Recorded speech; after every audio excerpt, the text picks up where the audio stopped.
नमस्कार, चार बड़ी खबर में आपका स्वागत है। मैं हूं आपके साथ तरुणा।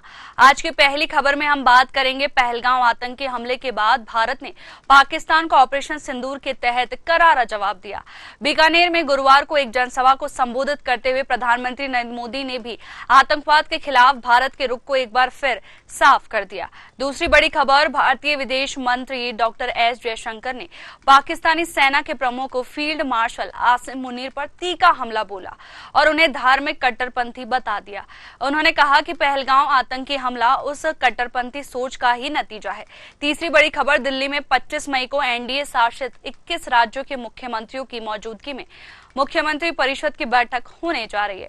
इस बैठक में सुशासन, नक्सल विरोध कार्रवाई, जातीय जनगणना, ऑपरेशन सिंदूर और बिहार विधानसभा चुनाव को लेकर चुनावी रणनीति पर चर्चा भी हो सकती है।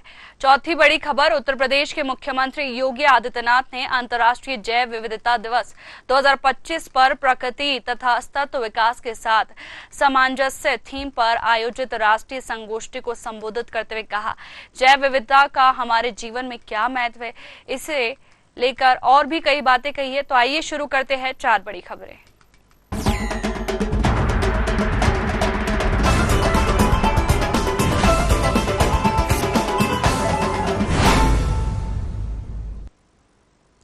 पहलगाम आतंकी हमले के बाद भारत ने पाकिस्तान को ऑपरेशन सिंदूर के तहत करारा जवाब दिया है। बीकानेर में गुरुवार को एक जनसभा को संबोधित करते प्रधानमंत्री नरेंद्र मोदी ने भी आतंकवाद के खिलाफ भारत के रुख को एक बार फिर साफ कर दिया है। उन्होंने कहा कि जो लोग मांग का सिंदूर मिटाने निकले थे, उन्हें मिट्टी में मिलाने का काम किया गया है। इस दौरान पीएम मोदी ने भारतीय सेना के शौर्य और पराक्रम का भी जिक्र किया। पीएम मोदी ने कहा, पाकिस्तान ने नाल एयरबेस को भी निशाना बनाने की कोशिश की थी, लेकिन कुछ नहीं बिगाड़ पाया। यहां से कुछ ही दूर सीमा पर पाकिस्तान का रहीम यार खान एयरबेस है। पता नहीं आगे कब खुलेगा, आईसीयू में पड़ा है। भारत की सेना के अचूक प्रहार ने इस एयरबेस को तहस नहस कर दिया।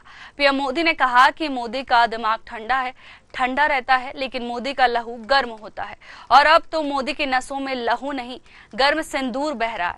उन्होंने कहा कि भारत ने अब दो टूक साफ कर दिया है कि हर आतंकी हमले की पाकिस्तान को भारी कीमत चुकानी पड़ेगी। यह कीमत पाकिस्तान की सेना चुकाएगी, पाकिस्तान की अर्थव्यवस्था चुकाएगी। ये शोध प्रतिशोध का खेल नहीं, ये शोध प्रतिशोध का खेल नहीं, ये न्याय का नया स्वरूप है। ये न्याय का नया स्वरूप है। ये ऑपरेशन सिंदूर है। ये सिर्फ आक्रोश नहीं है, ये सिर्फ आक्रोश नहीं है, ये समर्थ भारत का रौद्र रूप है। ये भारत का नया स्वरूप है।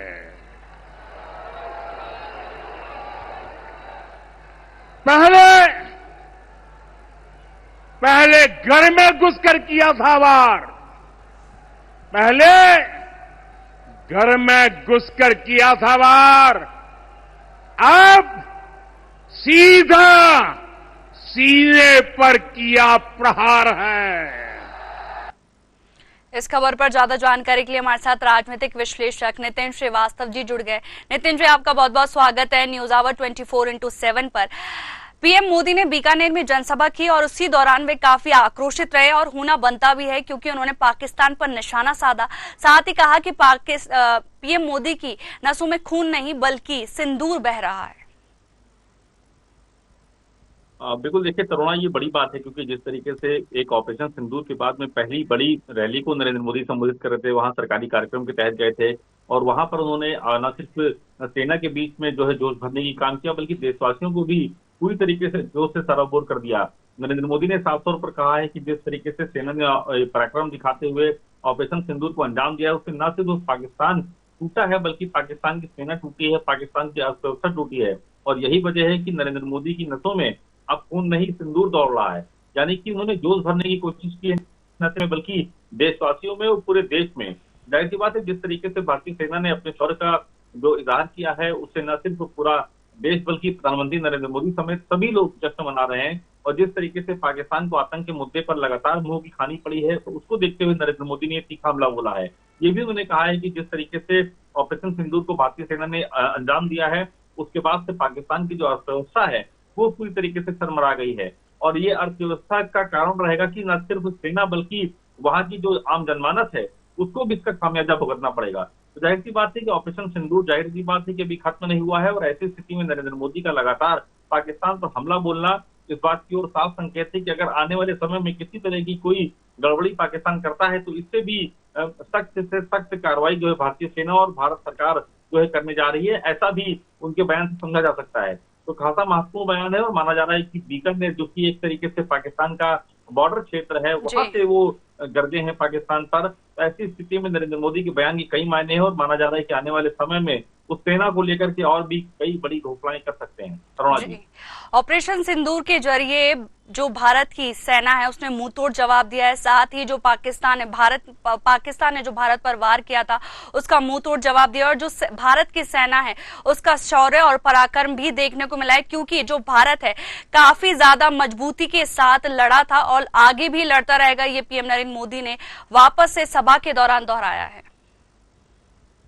बिल्कुल, देखिए नरेंद्र मोदी लगातार इस बात को दोहरा रहे हैं कि भारतीय सेना जो है पाकिस्तान पर भारी पड़ी है, क्योंकि लगातार पाकिस्तान की जो मीडिया है वो झूठ बोल रही थी। पाकिस्तान के तमाम सोशल अकाउंट जो है उन बात पर झूठा प्रचार पाकिस्तान कर रहा था कि उन्होंने भारतीय सेना को परास्त किया है, नीचा दिखाया है। तो ऐसी स्थिति में भारत सरकार के मुखिया के होने के नाते नरेंद्र मोदी का ये फर्ज बनता है कि न सिर्फ वो अपने देश के सेना का जो है मान बढ़ाएं, बल्कि देशवासियों को भी संदेश दें ताकि वो भी जोश से सराबोर हो सकें। और यही वजह है कि नरेंद्र मोदी ने साफ तौर पर कहा है कि उनकी नसों में अब लघु नहीं बल्कि एक सिंदूर बह रहा है, सिंदूर दौड़ रहा है।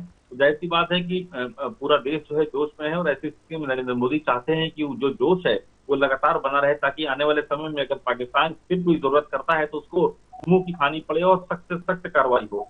यही वजह है नरेंद्र मोदी ने इस बात का संकेत दिया है कि आने वाले समय में अगर किसी भी तरह की कोई हिमाकत करता है पाकिस्तान, तो निश्चित रूप से भारतीय सेना, भारत सरकार इससे भी बड़ा और कड़ा प्रहार कर सकेगी। जाहिर सी बात है कि राजस्थान की धरती में वो पहुंचे थे, बीकानेर से उन्होंने बाकायदा इसका ऐलान किया है, और जिस तरह का ऑपरेशन सिंदूर को अंजाम दिया गया था उसके बाद से नरेंद्र मोदी का ये अधिकृत रूप से पहला बड़ा बयान है। क्योंकि जिस तरीके से बिहार में रैली हुई थी दूसरे दिन पहलगाम हमले के बाद, तो उसके बाद से नरेंद्र मोदी पर लगातार विपक्षी हमलावर थे कि वो इस तरह के देश पे अगर हमला होते हैं तो निश्चित रूप से उनको रैली रद्द करनी चाहिए थी, चुनावी भाषण नहीं करना चाहिए था। ऐसी स्थिति में जब ऑपरेशन सिंदूर हम लोग विजय कर चुके हैं और पूरी तरीके से सेना का पराक्रम, सेना का जोश और सेना का धैर्य देखने को मिला है, लगातार भारत सरकार सेना के माध्यम से देशवासियों को पूरी तरीके से अप टू डेट करने में लगी हुई थी। 2-2, 3-3 समय जो है प्रेस कॉन्फ्रेंस होती थी। उसके बाद नरेंद्र मोदी ने साफ तौर पर अपना मोर्चा संभाला है और साफ तौर पर कहा है कि आने वाले समय में अगर पाकिस्तान किसी भी तरह की जरूरत करता है तो निश्चित रूप से उसको न सिर्फ मुंह खानी पड़ेगी बल्कि इससे भी बड़ा जो है पराक्रम भारतीय सेना का देखने को मिलेगा। तो खासा महत्वपूर्ण बयान है, तो मुझे लगता है कि आने वाले समय में पाकिस्तान को नरेंद्र मोदी के बयान से सबक लेना चाहिए, ताकि अगर किसी भी तरह की गलती करता है तो निश्चित रूप से पाकिस्तान नक्शे से साफ हो जाएगा। जी, पाकिस्तान को अभी भी मुंहतोड़ जवाब दिया जाएगा, जैसे कि ऑपरेशन सिंदूर चलाया गया था, और ये भी कहा गया है भारत की ओर से अगर पाकिस्तान वापस ही ऐसी हरकत करता है तो उसको उसी की भाषा में जवाब दिया जाएगा।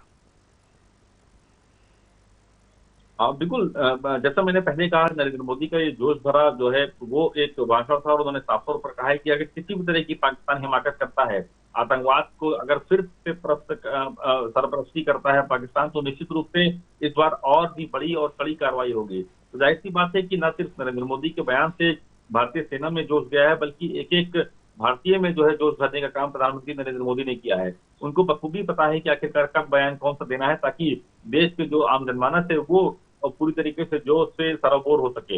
ऐसी स्थिति में ऑपरेशन सिंदूर, जैसा कि पहले ही सेना ने कहा है कि वो खत्म नहीं हुआ है, लगातार जो आतंकी टारगेट्स है पाकिस्तान के भीतर उनको नष्ट करने का काम लगातार भारतीय सेना करती रहेगी।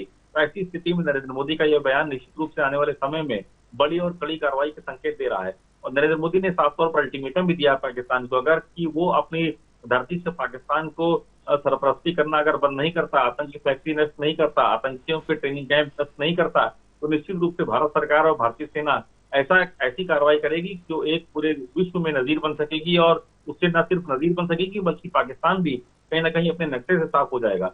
ऐसी स्थिति में माना जा रहा है कि नरेंद्र मोदी का बयान जो है खासा महत्वपूर्ण है और देखना होगा कि आखिरकार उनके बयान के बाद किस तरह का जो विदेश नीति है उसके माध्यम से पाकिस्तान अपनी बात कैसे रखता है। जी, भारत का भी साफ कहना है कि अब पाकिस्तान के साथ ना ही ट्रेड होगा ना ही टॉक होगा, अब खाली बात पीओके को लेकर होगी।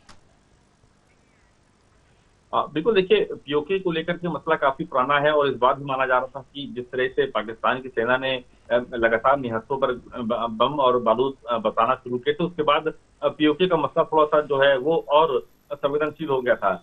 पीओके जैसा कि कहा जाता है पाक ऑक्युपाइड कश्मीर, जिसकी लड़ाई काफी लंबे समय से चली आ रही है।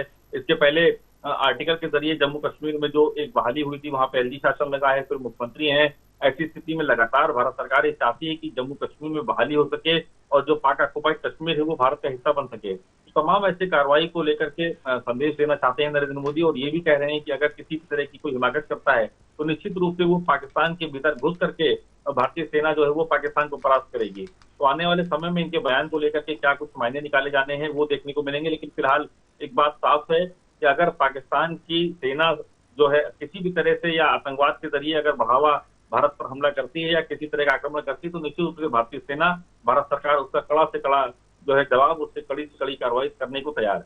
जी, अगर पाकिस्तान ऐसा हमला करता है वापस से तो उसको मुंह तोड़ जवाब दिया जाएगा। साथ ही अभी भी पाकिस्तान को मुंह की खानी पड़ी है। फिलहाल तमाम जानकारियों के लिए आपका बहुत बहुत शुक्रिया।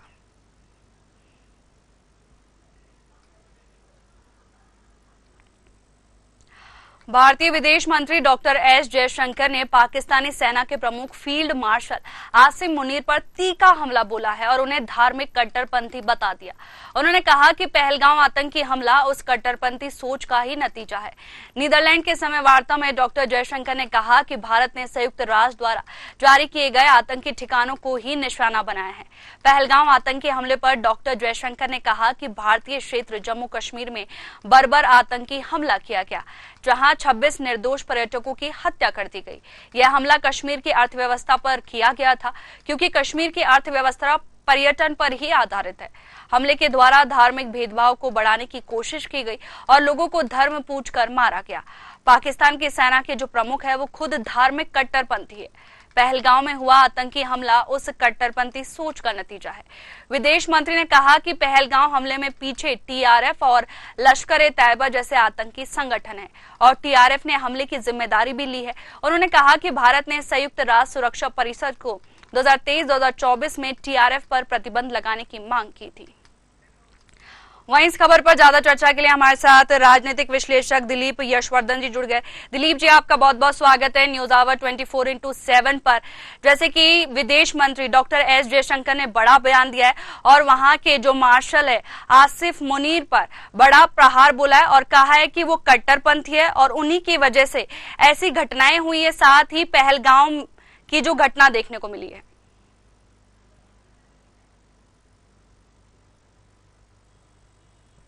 मेरी आवाज आ पा रही है आपको? आ रही है।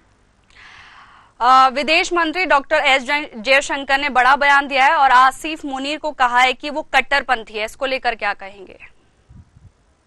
ये बयान नहीं है तरुणा जी, ये सत्यता है। उस सत्यता का बखान हमारे जयशंकर जी ने किया है और इसमें कोई राय नहीं है और कोई युक्ति नहीं और कोई शक भी नहीं है कि पूरा पाकिस्तान कट्टरपंथ की तरफ बढ़ रहा है और ये जो आतंकवाद है ये कट्टरपंथ का ही एग्जाम्पल है। और जो अभी पहलगाम में आतंकी घटना हुई थी जहां पर लोगों का धर्म पूछ करके मारा गया, तो ये कट्टरपंथ को स्टेब्लिश करने का एक नया कदम था जिसकी सराहना या जिसको जो संरक्षण मिलता है वो पाकिस्तान की तरफ से मिलता है। तो इस बात को अगर हमारे विदेश मंत्री ने कहा है और एक इंटरनेशनल फोरम पे कहा है तो ये सत्य है और सत्य को कहने में कोई दो राय नहीं होनी चाहिए, कोई शर्म नहीं होनी चाहिए। आतंकवाद कट्टरपंथ को बढ़ावा देता है, कट्टरपंथ से आतंकवाद जन्म लेता है और ये दोनों एक दूसरे के पूरक हैं, सिनोनियम है, सिक्के के दो पहलू। जी, जैसे कि देखा गया है जब ये हमला हुआ था काफी दर्दनाक था और ये भी देखा गया है कि जो आसिफ मुनीर है, अगर पाकिस्तान हार गया है वॉर के अंदर, उसके बाद में भी आसिफ मुनीर को प्रमोशन दिया गया है। मतलब शर्मनाक बात है कि वो हार गए हैं। मतलब कि जब हमला हुआ, भारत ने वॉर किया, जब वो हार गए तो वो हार की खुशी मना रहा है पाकिस्तान, ऐसा कैसे? नहीं, वो प्रमोशन ही नहीं दिया है, बल्कि पाकिस्तान में आवाम के साथ जो जी आम जनता है उसके साथ बड़ा सेलिब्रेशन भी जी हुआ है जी वहां जी। की सड़कों पर। हम्म। सरकार ने अपने देश में ये प्रचारित किया है कि भारत ने सरेंडर किया है, भारत हार गया है, भारत डर गया है। जी तो जाहिर सी बात है कि वो अपनी जनता के सामने ये स्वीकार नहीं करेंगे कि हम डर गए और हमने सरेंडर किया है। और अपने कर्मचारी को प्रमोशन देना का मतलब वो ये दिखाना चाह रहे हैं कि इनकी वीरता की वजह से पाकिस्तान का झंडा ऊंचा रहा है। तो ये एक मनोवैज्ञानिक स्टेप कह सकते हैं, साइकोलॉजिकल स्टेप कह सकते हैं, अपने देश में अपनी स्थिति, अपने सरकार की स्थिति को बनाए रखने के लिए। जी। और बल्कि पाकिस्तान ने ही शांति विराम का संघर्ष किया था, उन्होंने ही आगे से बोला था कि हम शांति चाहते हैं, तभी भारत ने ये जो वॉर चल रहा था वो रोका था। पाकिस्तान शांति चाहता है ये कहता है, जी पाकिस्तान शांति परस्त है नहीं, वो आतंक परस्त देश है। और शांति चाहने का जो इस मौके पर कारण था वो ये था कि उसको लग रहा था कि अगर अब वो शांति की अपील नहीं करेगा या शांति का सहारा नहीं लेगा तो वो देश बर्बादी की तरफ चला जाएगा, खात्मे की तरफ चला जाएगा। या जैसा कि वहां पर टुकड़े होने की बात हो रही थी कि पाकिस्तान कई टुकड़ों में बढ़ जाएगा, और बट आज नहीं बटा है तो कल बट जाएगा, क्योंकि वहाँ इंटरनल डिस्टर्बेंस बहुत ज्यादा है। पाकिस्तान के बहुत सारे हिस्से ऐसे हैं जो पाकिस्तान से अलग होना चाहते हैं, उनको ये अच्छा मौका मिला, लेकिन चूंकि युद्ध आगे नहीं बढ़ पाया, पाकिस्तान ने मौके की नजाकत देखते हुए अपने आप को बैकफुट पर ले लिया। ये पाकिस्तान की भलाई के लिए था, जी क्योंकि वहाँ चंद लोगों की गलती, यानी कि जो राजनीतिक लोग हैं और जो आर्मी के लोग हैं या जो जिन्होंने आतंकवाद को संरक्षण दे रखा है या जो आतंकवाद को बढ़ावा देते हैं, उन चंद लोगों की वजह से जो पाकिस्तान की आवाम है, जिनका इन सारी चीजों से कोई लेना देना नहीं, जो अपने रोजमर्रा की लाइफ को जीने के लिए जद्दोजहद करते हैं, उनको इसका नुकसान उठाना पड़ रहा था। तो उनको देखते हुए जो पाकिस्तान ने इस मौके पर डिसीजन लिया, वो डिसीजन बिल्कुल ठीक था। और ये डिसीजन उसने लिया नहीं है, ये लेना उसकी मजबूरी थी, या यूं कह ले उसकी चालाकी भी थी। अब पाकिस्तान ने इस डिसीजन के माध्यम से टाइम बाई किया है, समय खरीदा है, और अब वो इस गैप में अपनी तैयारी को और मजबूत करेगा कि आतंकवाद को और कैसे मजबूत किया जाए और भारत को जवाब कैसे दिया जाए। जी। तमाम जानकारियों के लिए आपका बहुत बहुत शुक्रिया।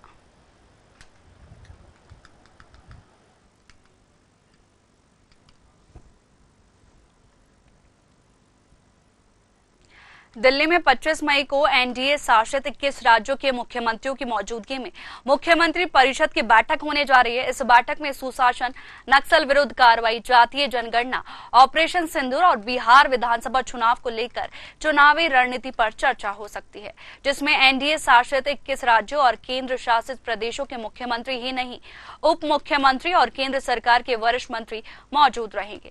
इस दौरान प्रधानमंत्री नरेंद्र मोदी के अतिरिक्त बीजेपी अध्यक्ष केंद्रीय मंत्री जेपी नड्डा, रक्षा मंत्री राजनाथ सिंह और केंद्रीय गृह मंत्री अमित शाह शामिल रहेंगे। यह अहम बैठक प्रधानमंत्री नरेंद्र मोदी की अध्यक्षता में आयोजित होगी। इसका उद्देश्य केंद्र और राज्य सरकार के बीच नीतिगत समन्वय, विकास कार्यों की समीक्षा और आगामी योजनाओं की रणनीति तय करना है। बैठक का मुख्य एजेंडा विकसित भारत 2047 लक्ष्य को हासिल करने की दिशा में एनडीए शासित राज्यों की भूमिका को मजबूत करना है। प्रधानमंत्री मोदी एनडीए शासित राज्यों में जन कल्याणकारी योजनाओं के प्रभावी क्रियान्वयन के साथ ही डिजिटल गवर्नेंस, सामाजिक सुरक्षा और आर्थिक सुधारों पर फोकस बढ़ाने की अपील करेंगे। इसके अतिरिक्त यह बैठक बिहार में होने वाले विधानसभा चुनाव के साथ और 2029 के लोकसभा चुनाव से पहले की रणनीति के लिहाज से भी बेहद अहम मानी जा रही है। वहीं इस खबर पर ज्यादा जानकारी के लिए हमारे साथ राजनीतिक विश्लेषक डॉक्टर आलोक सोथी जी जुड़ गए। आलोक जी, आपका बहुत बहुत स्वागत है न्यूज आवर 24x7 पर। जैसा कि देखा जा रहा है कि मुख्यमंत्री परिषद की बैठक होने वाली है, इसमें 21 मुख्यमंत्री शामिल होंगे। कितनी महत्वपूर्ण ये बैठक होने वाली है और किन किन मुद्दों पर चर्चा हो सकती है बैठक के दौरान? बात तो यह है कि बीजेपी को इस साल अपना अध्यक्ष, राष्ट्रीय अध्यक्ष का चुनाव करना है। उस दृष्टि से देखा जाए कि ये जो बैठक है बड़ी महत्वपूर्ण है, क्योंकि इस राज्यों में बीजेपी की सरकार है, वहाँ के मुख्यमंत्री और मुख्यमंत्री और साथ में कई वरिष्ठ नेता भी इसमें आ रहे थे। और आपने देखा कि बहुत ही हाई मीटिंग है, जिसके अंदर न केवल प्रधानमंत्री अमित शाह की रक्षा मंत्री की, कुल मिला के ये मीटिंग बहुत महत्वपूर्ण है। केवल राज्यों के लिए नहीं है, राज्य जब मीटिंग होगी काफी समय होगा, तो ये बैठक में काफी बड़े लोग उपस्थित हो रहे हैं। तो स्टार्ट में ही आप देखेंगे राज्यों और के बीच में जो समझते हैं, जिस तरीके से लोगों को चाहिए होता है, राज्य से जो आए हैं वो अपनी बात अध्यक्ष और प्रधानमंत्री साथ होने के नाते वो अपनी बात को रख सकते हैं। साथ में वो प्रोग्रेस कार्ड बता सकते हैं। और सबसे महत्वपूर्ण एक और बात है कि इस वक्त बिहार में चुनाव होना है, और बिहार में जानते हैं चुनाव की बहुत ही ज्यादा महत्व होती है। और जाति जनगणना की जो बात कही गई है, ये भी एक बड़ा महत्वपूर्ण विषय है। देखने वाली बात है कि कितने मुख्यमंत्री जो है इसके फेवर में है, या जो भी प्रो एंड कॉन्स है इसके बात में बात करेंगे। लेकिन सबसे महत्वपूर्ण मुझे ये लगता है कि जो राष्ट्रीय अध्यक्ष की लिए चुना जाना, उसके दृष्टि से ही ये बड़ी ही महत्वपूर्ण है। जी, इस साल के अंत में बिहार के विधानसभा चुनाव होने हैं, उसको लेकर भी जो तैयारियां तेज हो गई है। साथ ही इस बैठक के अंदर बिहार चुनाव को लेकर भी चर्चा हो सकती है। साथ ही वहां के जो जनता है उनको कैसे साधा जाए, इस पर भी रणनीति बनाई जा सकती है। ये आप बिल्कुल सही कह रहे हैं। बिहार में ही जातियों के साथ साथ आपने देखा कि एकता की भी भावना बहुत है। और अभी जो ऑपरेशन सिंदूर हुआ है, जिसको व्याख्यान करने के लिए पिछले देशों के अंदर जो है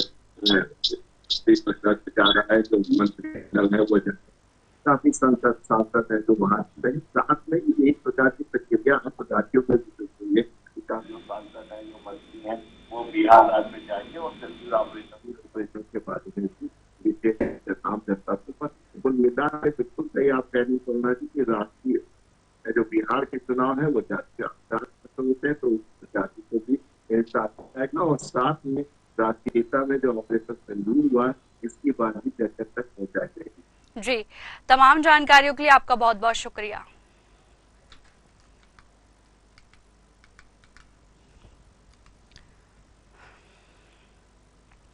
उत्तर प्रदेश के मुख्यमंत्री योगी आदित्यनाथ ने अंतर्राष्ट्रीय जैव विविधता दिवस 2025 पर प्रकृति तथा सतत विकास के साथ सामंजस्य थीम पर आयोजित राष्ट्रीय संगोष्ठी को संबोधित करते हुए कहा, जैव विविधता का हमारे जीवन में क्या महत्व है, इसे भारत से ज्यादा कोई नहीं समझ सकता है। यदि मनुष्य को बने रहना है तो हमें इस जगत के बारे में सोचना होगा, न केवल मनुष्य, न केवल जीवों, न केवल जंतुओं के बारे में, बल्कि पूरी जीवन विविधता के बारे में हमें सोचना होगा। मुख्यमंत्री योगी आदित्यनाथ ने कहा, भारत की सांस्कृतिक परंपराएं प्रकृति के प्रति गहरे सम्मान को दर्शाती है। उन्होंने वैदिक शांति पाठ का उदाहरण देते हुए बताया कि सनातन धर्म में हर मांगलिक अनुष्ठान की शुरुआत पृथ्वी, जल, अंतरिक्ष और समस्त जगत के कल्याण की कामना से होती है। उन्होंने कहा कि हमारी परंपराएं हमें सिखाती है कि मनुष्य का अस्तित्व प्रकृति और जैव विविधता के संरक्षण पर निर्भर है। अर्थवेद में कहा गया है कि धरती हमारी माता है और हम इसके पुत्र हैं। एक पुत्र के नाते हम अपनी जिम्मेदारियों का निर्वहन करना होगा। बायोडायवर्सिटी का हमारे जीवन में क्या महत्व है, मुझे लगता है कि भारत से ज्यादा कोई अन्य इसके महत्व को नहीं समझ सकता। आप याद करिए, जब भी किसी भी सनातन धर्मावलंबी के घर में कोई मांगलिक अनुष्ठान होता है तो शांति पाठ होती है। उस शांति पाठ की शुरुआत केवल वहां पर रहने वाले व्यक्ति के कल्याण के लिए नहीं होती है, उसकी शुरुआत ही होती है कि द्यो शांति, पृथ्वी शांति, अंतरिक्ष शांति, आपह यानी जल में भी शांति हो, यानी वह संपूर्ण चराचर जगत के कल्याण की कामना के साथ वह मांगलिक अनुष्ठान शुरू होता है। और यह कहां से आया? आज अंतर्राष्ट्रीय जैव विविधता दिवस है। इसी को लेकर सीएम योगी आदित्यनाथ ने संबोधन में कहा कि अगर पर्यावरण को संरक्षण रखना है तो हमें पेड़ पौधे लगाने होंगे, साथ ही जीवित रहना है तो संसार के बारे में भी सोचना होगा, साथ ही विकास का मॉडल अपनाना होगा, ऐसा सीएम योगी आदित्यनाथ ने कहा है। साथ ही उन्होंने बताया कि हमारी परंपराएं हमें सिखाती है कि मनुष्य का अस्तित्व प्रकृति और जैव विविधता के संरक्षण पर निर्भर है।